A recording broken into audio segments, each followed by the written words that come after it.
Welcome to Real Chat with Kat, the podcast that's all about real conversations for real transformation. I'm your host, Kat Polsinelli, professional speaker, MC, and best-selling international author. Here, we tackle the tough stuff, the mud that we all have found ourselves in. We talk about the pivots, the challenges, and the victories that shape our lives and our businesses. From overcoming trauma and finding your voice to navigating life's unexpected twists, we get raw, honest, and open. You'll hear from inspiring guests who share their stories of resilience, healing, and growth. Whether it's breaking through emotional abuse, embracing self-worth, or thriving in entrepreneurship, you'll find connection, empowerment, and the tools to keep you moving forward. So grab your favorite drink, settle in, and get ready for stories that hit home and conversations that make a difference. Let's get real together. Hello, everyone, and thank you so much for joining me today on this episode of Real Chat with Kat. I am so excited to have you here with me, and Happy New Year. I know that you guys are going to be hearing this, I guess, probably more toward the end of January, beginning of February, but that's okay. Happy New Year, because, well, we won't go into that. The Chinese hasn't celebrated their New Year either, so a Happy New Year to everyone. Welcome to 2026. I hope that you guys have decided to leave so much behind in the past year and are ready to embrace all of the new that is coming to you this year. And what an amazing conversation to have with my beautiful guests. So, Karen, thank you so much for joining us for the podcast today. Oh, thank you so much for having me, and thank you to everyone who listened in on this. And just to echo and anchor what you said, happy 2026 to everybody, and hopefully we're all blessed with the wonderment of what this unknown year will bring, and may it just illuminate what is the best within all of us. Amen on that one. Yes. Oh, so excited for it. 2026 is going to be awesome. All right. So we have got, you guys, first off, Karen is amazing. I have so many directions I want to go. So we may have to have her back for a part two. We'll make sure that you guys have all of her information because you're going to want to dive into all the things. But Karen, instead of me telling everybody all the things, please do us a favor and tell everyone who you are and what it is that you do. Wonderful. Yeah, I love that. Okay, I get comfortable, and it's an invitation to get comfortable with putting the spotlight onto ourselves because sometimes it's lovely when somebody else does that for us. So, in a beautiful non-egoic but heart-led way, my name is Karen. I'm known as the Solution. It's a play on words, soul, Soul, solution therapist. It's a company I run with my beautiful husband who's Scottish. He's a quantum healer. I'm Irish, and my background is I'm 20 years as a licensed psychotherapist. I would have done deep training in the unconscious energy through Jungian and Freud, and then integrated all the way up into integrative psychotherapy. I then continued in my training, and I trained as a tantra teacher. I trained under Dr. Gaber Mate in the body self-inquiry work. I did my master's in spirituality, and then I've just exited after a whole year of training in the beautiful woods here in Ireland as a shamanic medicine woman. And I don't mean plant medicine, it's a ceremonial way of us women falling and dropping into the depths of our soul terrain to know the medicine we carry within our own beautiful soul expression that we gift back out into the world. So that really is who I am in terms of the credentials. I'm a mother of two, a beautiful son all the way out in Australia who's 28, and a daughter who's 20, studying zoology in university. So I'm navigating life where what I was, which was this mother who loved to nurture her babies, is now being a mother from the sideline who celebrates their independence and their wins and their trials and tribulations. And I guess I'm just loving that me and my husband have found a way to bring our gifts together and offer incredible containers to incredible souls around the world. We work with people all around the world, whether it's like this online, or we do immersion work where they come to us for 3 days, either in Ireland or in Scotland, or they fly us to where they are, and we offer them container work, which is like 3 month or 6 months or 9 month containers to work with us. So it's wonderful. I'm in a wonderful place in my life. Yeah, work is wonderful, life is wonderful, marriage is wonderful, kids are wonderful. So it's a good place to be in with yourself, definitely. Yeah. Mm, I love that so much. And it's so beautiful to hear so much positive energy, especially when there is so much negativity that's going on in the world. So I want to offer a moment for everyone that is listening to also reflect, especially as you're in the new year as well.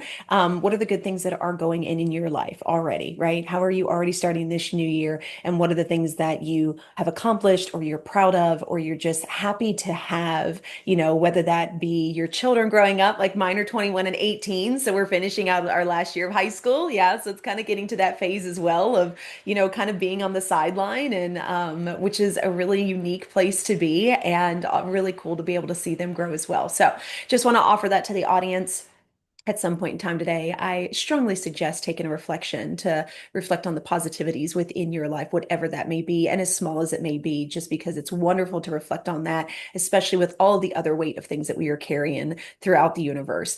Okay, so I have so many questions, and I want to make sure that I kind of start where the audience knows how to follow as well, because usually when you hear therapist, everybody's like, who knew?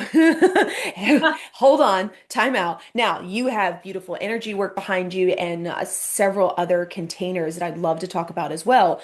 But I want to kind of back up and start with first psychotherapy. And I'd like for you, if you don't mind, give us an idea or realm of what is psychotherapy for those, because I think that a lot of us, especially in, my hemisphere over here, we hear therapist and we're like, oh gosh, someone that's going to diagnose us with something, someone that's just going to tell us what's wrong with us. Like, great.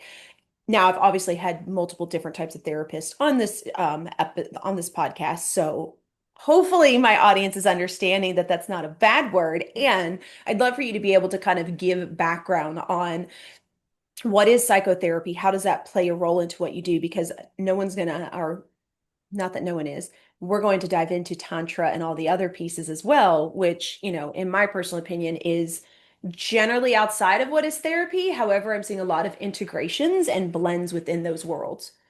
Mm, yeah, beautiful. Psychotherapy, I met psychotherapy and the work of psychotherapy when I was the client in the chair at age 21. And I Mm. remember walking through the door, and my doctor drove me there. I had disclosed that I was quite like depressed, and I had met suicide energy when I was 14, and I disclosed that I was having suicidal thoughts again, even though I knew in myself I was not going to act upon it. But it was hijacking me, and it was really, really awakening a storm of depression in my own body. So I remember my doctor taking me there, and I remember having great shame. I remember walking into the building, being very nervous, being very embarrassed about, do people know why I'm here? There was people in the Mm-hmm. waiting area, and this building was for all sorts. There was a dentist, there was a massage therapist, and there was counselors, psychotherapists. And I never knew what psychotherapy meant. And I remember even feeling uncomfortable with the wording psychotherapy because I like to play on words. And if you break down the word, which is weird, it's like you can break it up into three words, which is psycho, the rapist. Okay. And I remember looking at it very negatively and going, oh my God, is this person going to hijack my mind? Is this person going to know my mind better than me? Is it going to be so uncomfortable for me? So I remember then coming into the room and just being so uncomfortable where I couldn't even look them in the eyes and I kept looking to the ground and just shame, self shame hijacking me. Well, what I discovered through it was I never encountered a space like it. I never met or encountered a person to really meet me and really have this understanding of my inner terrain and where I was while I was navigating through my own processing. I never met and I never had that experience of somebody gently holding me by the hand and letting me know that they're always there, that they're not judging me, they're not shaming me, that they're walking the path with me and they're really with me side by side. So jump ahead then, that's kind of why and what really led me into wanting to train as a therapist, because I had benefit from sitting in the chair, that I wanted to understand how they knew what to do, what they did. So training as a psychotherapist, there is psychology, as you would know, and then there's counseling that you would know, and psychiatry. So I'm not here to diagnose. I don't apply the labels. I'm not working with the DSM-5. I don't do diagnostic theory. So I'm not coming at it from that scientific lens. I am trained to really understand what formulates your ego, what creates in you the personality that you have, but what woundedness around that has created you to create your armor in. So if you think of a medieval knight, something, all of us will have had something that has happened onto us. It doesn't matter what that is. And it can be even in when you're as little as being with your best friend and they say, I don't want to play with you anymore, or they say, I'm not your friend anymore. That's a wound. And no matter what the wound is, out of the wound, like we call that shamanically, I will call that the snake bite. A snake bite will happen that creates a wound. And out of that wound, we begin to tell ourselves a story about ourselves. So there's this self-awareness that kicks in. And that self-awareness will make us look at ourselves with a lot more critique and criticism. So from that place then grows the self-procrastination, the self-judgment, the self-blame, self-shame, and there's all that wounded energy. And as a result of that wounded energy, what we do is, because the bravest thing, Kate, really for anyone, Kat, is for somebody to be so honest and real and tell the truth about themselves. We don't feel our environment is safe enough to tell the truth about ourselves. And when you've had a wound, you're in defense mechanism. So your nervous system has been kicked in. So in psychotherapy, we know all of this. We know that there's this beautiful, authentic self that has encountered, we'll call it an infliction onto them, a woundedness. And they will put on an armor like a medieval knight to protect themselves from whether that's more rejection, more denial, so they really are trying to protect themselves from being hurt. And because of that, then we cannot be congruent to the truth of who we are, because it doesn't feel safe to be who we are. Because maybe we heard, what are you crying for? What's up with Mm, you? Stop being so upset. So there's a denial of that true, authentic self. So what happens then is, in order for connection, we will become a version of a self that is more pleasing to the dynamic and the personality of the other person. We will create inside of us a way of being so we fit in. So we become more of a version of a self. We're such clever energies. We're always witnessing and watching, like octopus with our tentacles going out into the room, and we're always feeding back to ourselves what's going on. What is this person like? And I mean this with love. We will then, in order to feel wanted and safe and connected, we will perform at we call that the unconscious level. So what happens is, when a person comes to therapy and sits with a psychotherapist, it's almost like the character of who they've become for all those years is exhausted with playing that character, because it's not the authentic true self. My job is, with great compassion and love, is to, because it's a gift for me when you take me into your inner terrain, into the privacy of who you are. It's a gift, it's an honor, it's a privilege for me to journey with you in there. So my job is to journey with you in there with great curiosity, and to ask you type of questions that you've never been able, or you never had psyche space to ask yourself, because you've been so in the program, in the wound, trying to navigate the world, trying to cope with your defense and survival energy, and that can cause us to project and get triggered. So my role is to kind of gently guide to remove all of this, to allow you to come into the safety of yourself. With psychotherapy and with the way I work, I'm such an intuitive. And I saw that even when I was training as a psychotherapist, I was like, there's a lot more in the way I approach things, but the frame of psychotherapy didn't complement with the wisdom that I knew. So I was like, mm, how do I get to know what I know? How am I? And an example of it was, I remember standing with one of my clients. And I noticed, I was like to him, "Oh, there's such a heavy feeling around your neck, like a darkness." And he was like, "You know, in truth," she said, "like 2 days ago, I was robbed and the guy got me in a neck, got me by the neck." And Mm. in my visceral energy, I was able to feel what was still present in his visceral energy. And and I was like, okay, so there's more to what I know than just what I was trained in the psychotherapy. And that's why I went off, and there's a personal reason, but professionally, I went off to train in all these other modalities because I was seeking to know this part of me, which is my medicine. That's what I'll call it now. The part of me that is my medicine that allows me the gift to feel into your conscious field and to pick up what you're feeling in you viscerally and emotionally. And I use myself like a little conduit, like a conductor. And I will say, "Oh, just as you're saying that to me, notice your left shoulder because I can feel it in mine." And a person be like, they're able to go, "Yeah, actually, wow, I feel a tightness or a heaviness or a pinch." And I'm like, "Okay, can we just bring awareness there?" And then I go in and do the body inquiry work, which is like being an intuitive surgeon. We go in and we feel what's present in the body together, and through my body inquiry work, I know that things are Velcroed. There'll be a story, an image, a self story in there. So we'll go in and we'll explore that.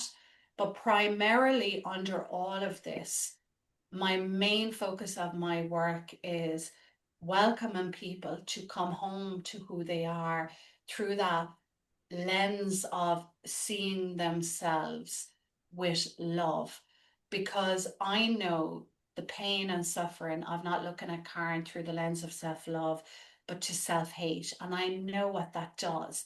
It led me to attempt suicide when I was just 14. It led me to self-sabotage and make choices that were so destructive, which was drug misuse when I'm 15, homelessness on the streets when I was 15 as well, and being promiscuous, like you self-abusing myself. So to work with, and that's what I had to do in all that years of therapy with myself. I had to find why I hated myself so much. Why was I so brutal in my violence towards Karen, which came from childhood trauma and abuse, real abuse that happened to me. I began to see myself in the very same way as my abuser did. So Mm. it took years of disarmoring, releasing, unveiling, the reclamation. It took years to drop the story I had told myself about myself, because the story we tell ourselves informs our personality. And for anyone who's into the Dr. Joe and neuroscience, your personality creates your personal reality. So, in my lens of self hate, and I was looking for the evidence in my reality that I'm not enough. And I would look for it so subtly, but so strong. And I always met it. Absolutely. Because the very thing you're looking for, you're going to just see that. It's your lens. It's your, like a game, and the game that you put over your eyes and you're inside of the game. And so, of course, if I'm in a program in myself, which is I'm unlovable, nobody cares about me, nobody wants me, then of course I'm going to look for the evidence. So I'm going to repel and reject when life is mirroring to me abundance and joy and wonderment. I'm only going to care about the truth in me, which is life doesn't love me. So I will be more focused on when a friend doesn't text me back, or when somebody is not calling to me. There were the things that I was more hyper vigilant to. So I shrunk down my world and I shrunk me down. And psychotherapy is a way of helping somebody to get in. Think of a child who likes to hide under a blanket because they believe they're staying safe and they've their little torchlight in there.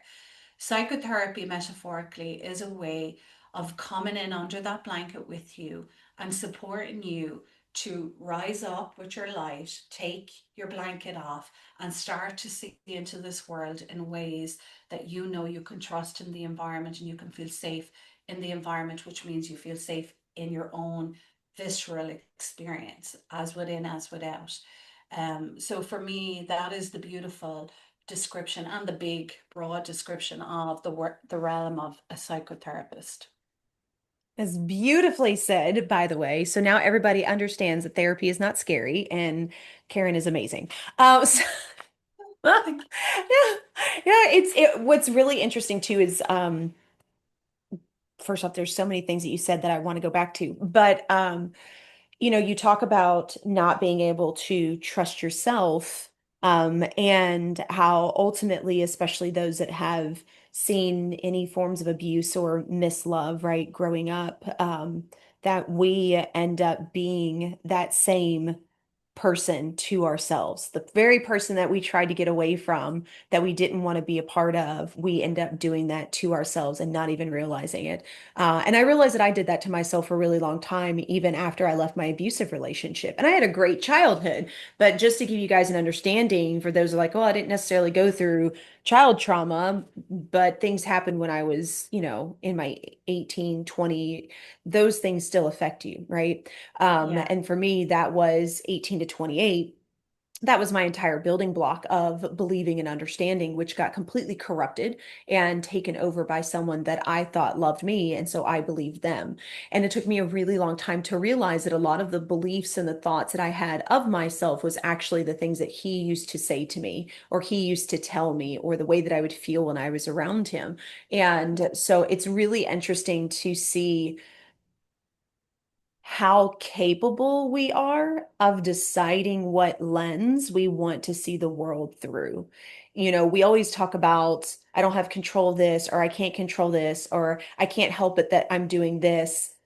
You have a lot more control than what you understand, but that control starts with inside. It starts with the trust, it starts with the understanding, it starts with loving yourself at a degree as well as you are putting things out into the world, which I find so fascinating because in my realm of not having any type of control, getting out of that situation, that was always my biggest issue. I couldn't control when I got upset. I couldn't control when certain things brought me back to memories that I had been through. And that pissed me off more than anything because I felt like I didn't have control of my world, of my realm. And it wasn't that. It was my body trying to show it to me, to express it, to allow those emotions and those feelings that I never got to feel to finally come up in a safe space, when I was in my car, when I was going to bed, when my children were already asleep, in these spaces that I didn't have to worry about anyone judging. However, I chose to judge myself in those moments, right? And I think that so often every single one of us do this at some point in time, and we judge ourselves so harshly, yet we are Mhm. willing to give everyone else around us the 10,000th chance that they don't deserve, yet we don't give that back to ourselves. Mhm. Yeah. Like, I want to grab that because that's so critical, what you've just spoken to, for people to understand themselves more in this. So what is fascinating is that, we are very powerful. We are very powerful. So let me come at this from the spiritual lens, okay? So if we look at this, and when I say the word God, just for people, in case people have, an indoctrinated kind of retaliation to the word God. God, for me, to quote the amazing AC/DC Barry Taylor, he says, God is a blanket we throw over the mystery to give it a shape. So when I say God, I am trying to illuminate this sacred intelligence that truly works in our world in ways in which our humanists cannot. Okay. So for anyone out there, and I've come because I was born a Catholic in Ireland, I grew up repelling the way God was taught to us. But I always had this incredible awareness of there is something greater than all of us. There's something that if I told my hair to stop growing, it's not going to stop growing. There is something on charge. There's an incredible vibration that has created everything by this incredible design. In other words, there is an artist and we are part of its artistic expression. And we are extraordinary, but we don't look at ourselves through the lens of awe of self, which is what I did in my master's research in spirituality. I looked at self love as a spiritual practice that activates and opens the sacred heart energy for us to have more connection to the divine. And my research went very deep, and awe of self, because awe and wonder is a great way to be in awe, When we're in awe, we don't contract, we go into expansion, but we never have awe of self. And you've just named it in a very with different language, but I want to grab it because number one, people, it's fascinating, and I mean this from my own personal awareness as well. It's absolutely fascinating how much authority and power I have given away to other people, and how I have allowed Karen to be at the mercy of what others have said about me, as if they feckin' know me from the inside out. I gave that over. So, as a child coming in here, I was born into sexual abuse and physical violence from when I was born, and I spoke up at 14. You met a level of abuse when you were a lot older.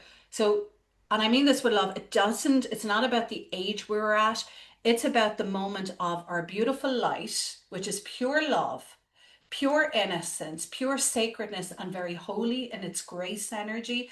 It's when that those qualities of what we are naturally is met by something that is the complete opposite. And we don't know what to do with that. We don't know what to do with that. We come up against it for the first time. You came up against it when you were a little bit older. But because you met it for the first time, what you did and what I did when I was younger is I took it inside of myself and I went, there's something wrong with me, that they're like that Mm, towards me. And we all do this. We all go, there's something wrong with me because they've done that to me. Instead of saying, what the fuck is actually up with them that they would want to do that to me, yeah.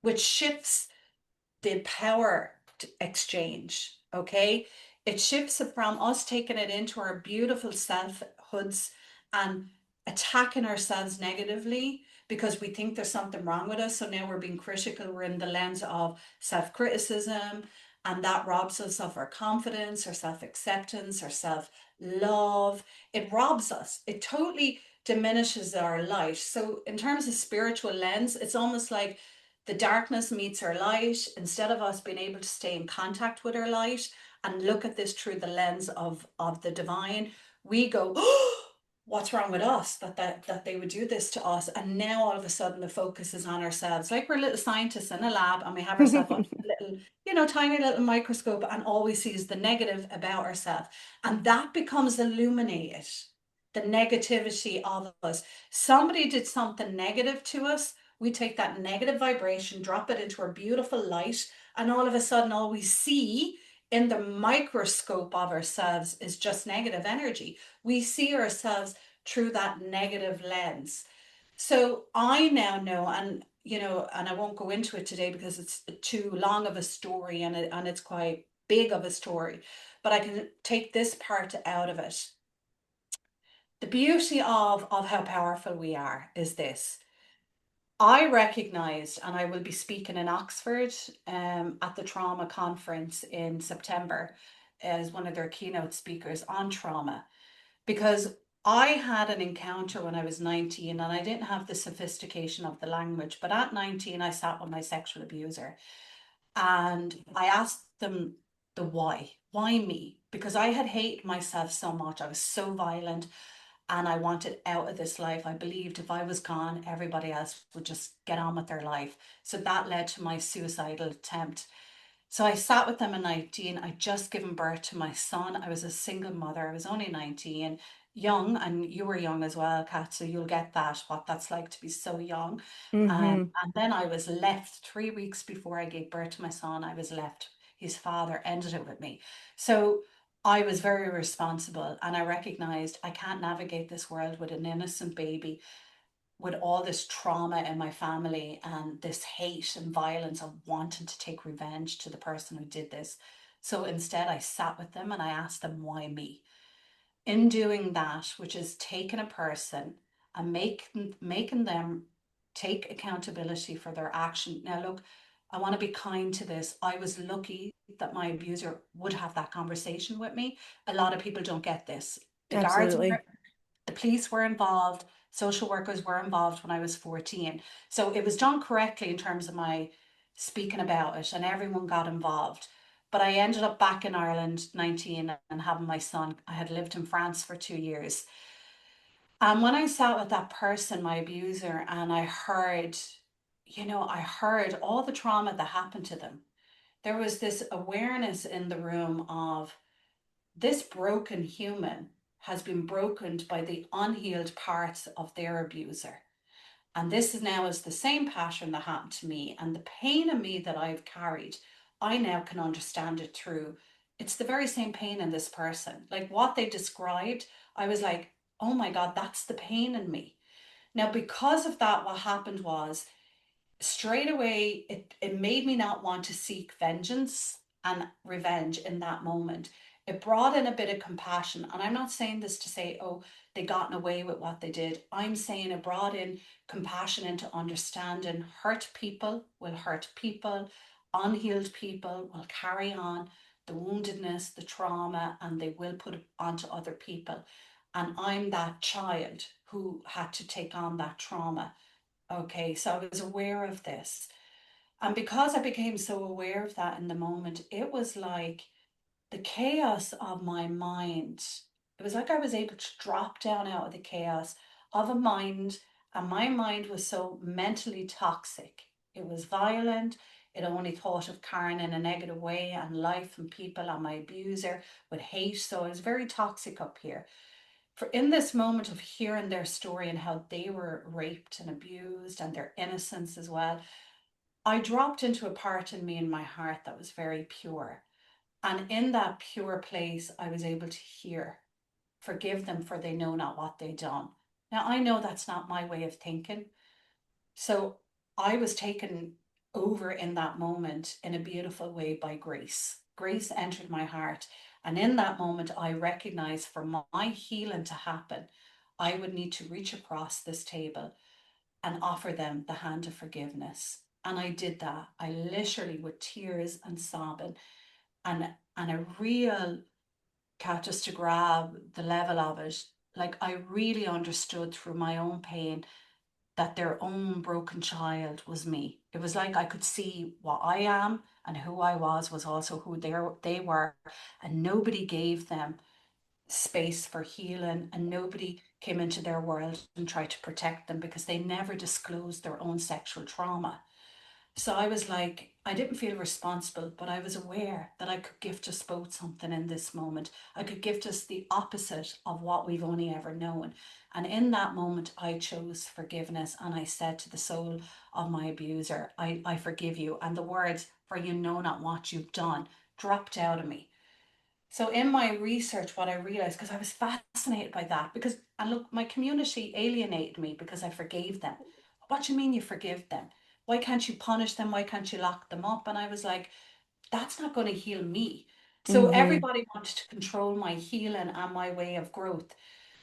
But when I did my research, what I noticed is that God is so incredibly beautiful and knows how powerful we are, that God is hidden in the word trauma. So if you think of the word trauma, there's three sacred syllables in the center. In the AUM, it's the mantra. When you chant you are aligning yourself with unity consciousness. And I know in the trauma, I know that that was the meeting point in my body. The transcendence, the divine entered my energy field into me. So here we have the experience, we have the evidence, and we have the inevitable. We have spirit, we have the divine.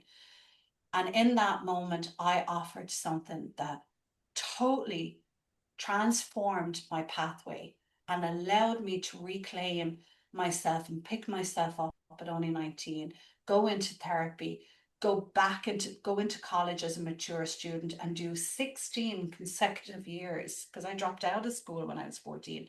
I did 16 consecutive years training in what I trained in, always trying to understand what actually took place in me in that moment that allowed me to really forgive. And it's not an intellectual forgiveness. And it's not a disassociation. It was an incarnation, or to play on words, my name is Karen. It was an incarnation where I rose up into the fullness of my capacity. So to come back to what you said, we have both capacity. So trauma for me now, when I look at it, yes, we hold the energy of the wound, but we also hold the energy of the transcendence. In other words, we can, within ourselves, transcend the very encounter and the very experience. We have it all because God created us to know and have the medicine, the gold energy within our own selves. That's how fucking powerful we are as human beings. But when the snake bite happens to us, mostly we all focus on the wound and we become hostages to the woundedness. So the wounded child still wounds the adult in the present tense. Whereas I'm saying you have also capacity to become the host for something more expansive, more sacred, more holy, that can absolutely unshackle you from being the hostage to your own woundedness. And I would rather do my work on showing people that they have that capacity within themselves, that they don't have to be a victim in the energy of their own woundedness, that they have been gifted through the very creator that created them through the like it's in the word trauma. Like think of that. Like think of the sacred divine God as a magnificent creator. He didn't just it didn't just create us to be disempowered. It's showing us that within our own self agency, we have the capacity to rise up like phoenixes. Despite the experience, we can, if we tap into it, we can recognize we are greater and bigger than the experience. And I could feel that in that moment when I said, I'm going to forgive. I actually could feel a part of me that was still whole and unbroken by my very trauma. I could feel that. Mm. I felt so whole in that moment, so in touch with this incredible capacity to feel my bigness in that moment. And I just offered. And I mean, I cried. I when I reached across that table, I was reaching across the ties that bind an intergenerational trauma. 1 second, I have to open that door. I'm so sorry now for this. Are you okay if I do that? I have to literally open that door. 1 second. You're totally fine. In the middle of the magnificent story, but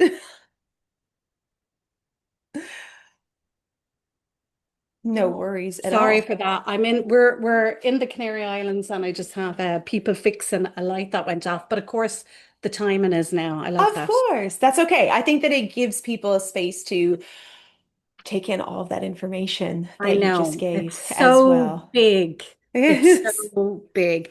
And I want to say that because you're correct. It's not about like, I don't want to penetrate people's where people are at. I just want to gently make people look at something in a very different way because I'm not this great, like somebody. I'm not this great somebody. I am just an ordinary. And this is what I want to say. We are all ordinarily extraordinary.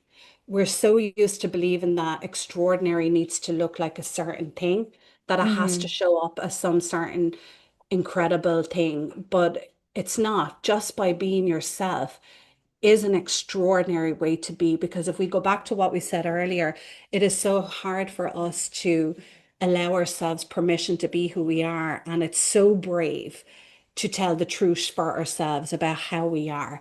And that in that great, extraordinary things happen.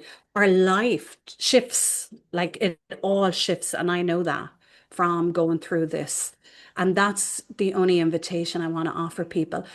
It's okay with where you're at. I just want to offer maybe take a moment, take time out, maybe to re-listen, to contemplate on this, which is such a big thing to come in at and to come with you at. But that's the nature of my spirit. I'm such a big, deep, deep energy. I go deep into the unconscious. So and I'm Scorpio and Libra. I'm on the cusp. So I do that deep inner work. So to your audience, you're both welcome. And I apologize for taking you into the depths. So like, boom, but I'm doing No. it from a place of pure love. Yeah. Yeah. No, I think it's beautiful. And thank you so much for being so open about it. I think that this is some of the things that people crave in this world is to actually hear those stories, the things that everyday people have been through to understand that it doesn't matter where you're at in the universe, these things happen, these experiences happen that we don't necessarily have control over in those moments. However, we can choose down that road to be able to let go of what was controlling us so that we can actually continue to live our lives, right? We get to make that decision. Otherwise, we're allowing somebody else and what was put onto us to be what leads our lives. And that's us letting go of absolutely every bit of control. And that was something I had to learn after years of coming out of my situation. And again, as Karen said earlier, it doesn't mean that what was done to you is okay.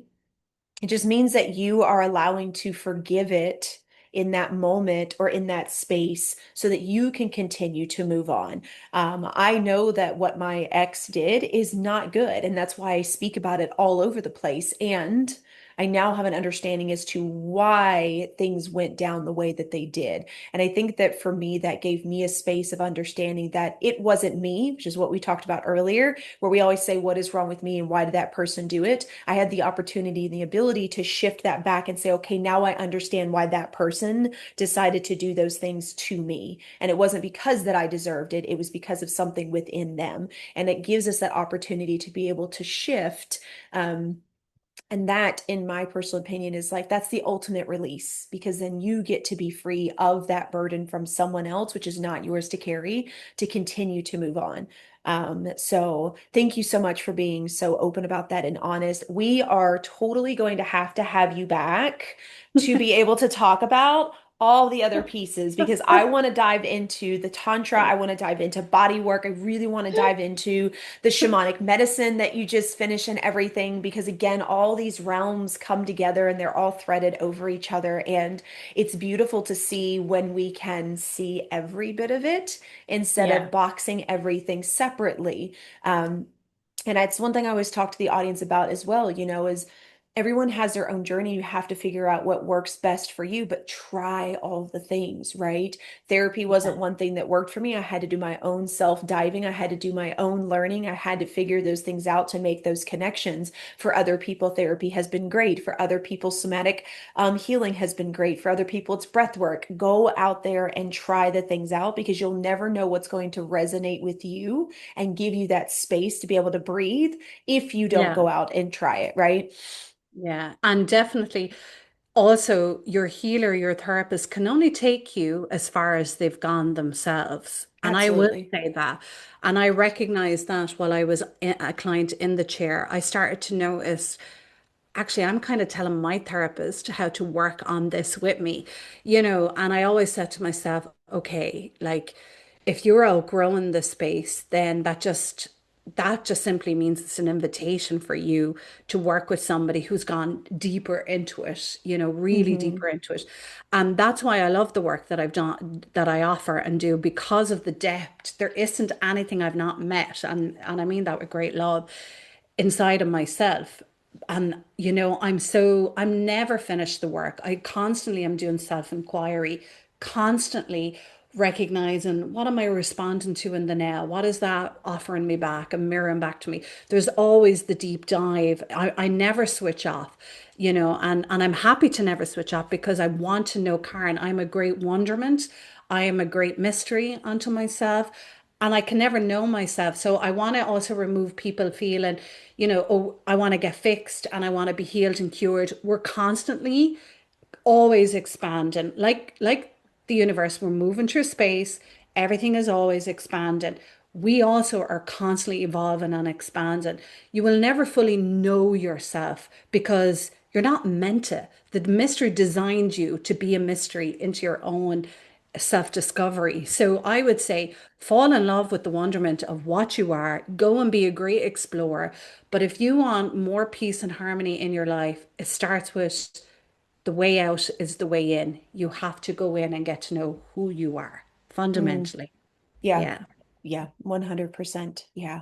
Oh, Karen, thank you so much for today. I can't thank you enough. Oh, I love speaking to you. We are definitely going to have Karen back, so you guys keep an eye out for part two because it's going to be on the books. We're going to dive in deeper. We're going to go into more of these things, and we're really going to bring you guys some tips and things to follow up with this as well. So, Karen, Beautiful. as we kind of come to a close, please tell everybody how can they find you? How can they get to know you? How can they be in your world? Beautiful. My most active platform that I seem to lean to mostly is on Instagram, and I'm there as so the dot full stop solution full stop therapist. So you'll find me on Instagram. You can add it on as well in text. That's where you'll find me, guys. That's mostly where I'm active. I'm up on TikTok, but I'm more active on Instagram. But come, say hi, connect, reach out. Yeah, happy to be in service. Yay. Thank you. Yay, thank you so much. And of course, we'll have all that information in the show notes. We'll make it super easy for you guys to find Thank Karen, to you. follow her, to learn more for her, to be in her world.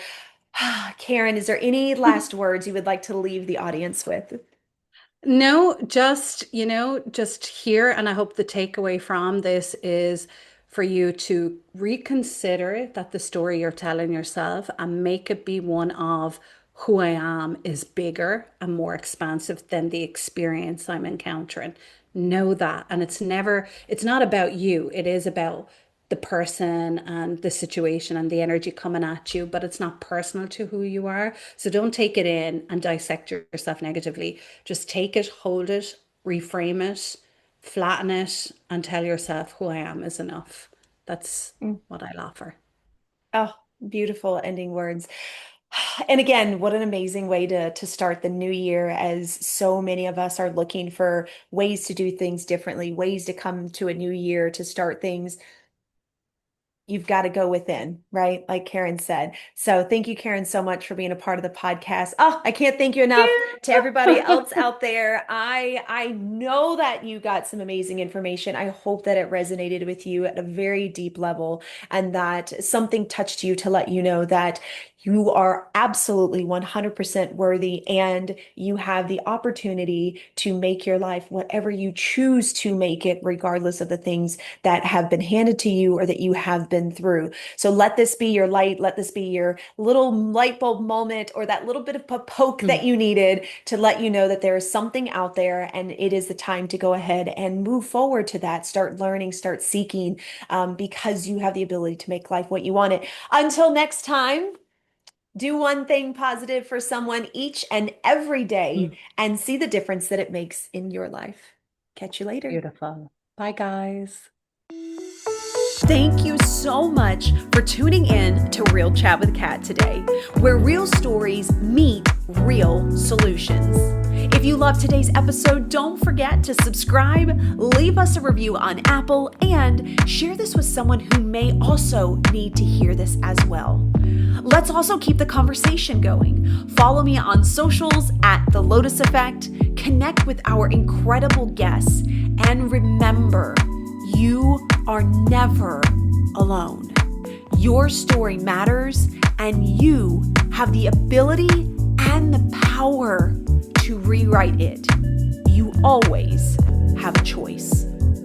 Until next time, stay strong, stay inspired, and keep showing up as the incredible, unstoppable